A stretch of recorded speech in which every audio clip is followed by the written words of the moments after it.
Shqiptarët e diasporës për herë të parë mund të votojnë nga aty ku ata jetojnë nëse janë regjistruar më herët pranë KQZ-s. E nëse e keni bërë këtë, fleta juaj e votimit do t'ju vijë përmes postës.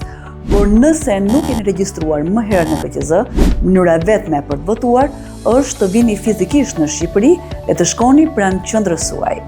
Për ju që do të votoni përmes postës, duhet të dini disa gjëra. Së pari, shërbimi është i parapaguar dhe falas, ju nuk duhet të shpenzoni asgjë.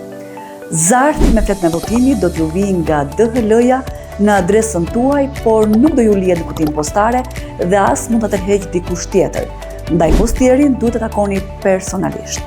Merrni pakon zgjedhore, hapeni atë dhe lexoni me kujdes udhëzuesin.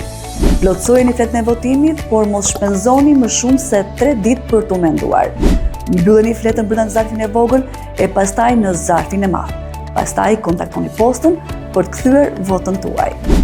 Është e rëndësishme që ju të mos humbisni kohë, pasi çdo fletë votimi që mbrin në dhe përtej orës 19 të 11 majit nuk do të numërohet. Rrini të qetë, vota juaj ngele fshet edhe pse ju votoni në distancë. Mos u habisni pse keni 3 zarfe njëra pas tjetrës për të futur fletën, sepse kjo është mënyra duhur që numëruesi në fund fare të marrë në dorë vetëm zarfin e vogël e të bardhë që nuk mban asnjë shënim këtu. Dhe kujdes, votoni me integritet. Mos bëni kompromise dhe as pazar me votën tuaj.